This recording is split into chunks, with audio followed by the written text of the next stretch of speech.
Reality show season 7 మాయాస్త్ర పొందేందుకు 2 టీమ్స్గా divide చేయడం జరిగింది. అందులో అమర్దీప్ టీం గెలిచిన విషయం తెలిసిందే. అయితే ఇప్పుడు ఆ మాయాస్త్రని నెక్స్ట్ రోజు వరకు ఎంతో జాగ్రత్తగా కాపాడుకోవాలి.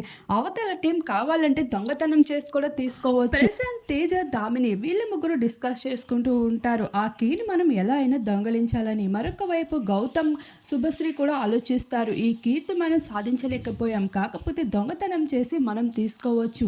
అలా అని వారందరూ ప్లాన్ చేసుకుంటారు. అమర్దీప్ టీం నిద్రపోతున్న సమయంలో ఆ కీని ఎలా అయినా తీసుకోవాలని. కాకపోతే అమర్ టీం కూడా అంతే తెలివిగా ఈరోజు నిద్రపోకూడదు, మనం చాలా అలర్ట్గా ఉండాలి, వాళ్ళు మన కీని దొంగతనం చేసే అవకాశం ఉంది అనుకుంటారు. ఇక అమర్, శివాజీలు పడుకునే సమయంలో అమర్దీప్ దగ్గర ఉన్న మాయస్త్ర కీని శివాజీకి ఇచ్చి నువ్వు ఇది జాగ్రత్తగా నీ బెల్ట్లో కట్టుకొని పడుకోమని చెప్తారు. అలా శివాజీ పడుకొని ఉన్న సమయంలో రతిక మెల్లగా ఆ కీని తీయాలనుకుంటున్న సందర్భంగా శివాజీ అయితే మేల్కుంటాడు. అమ్మా, మీరందరూ ఈ ప్రయత్నాలు చేస్తున్నారా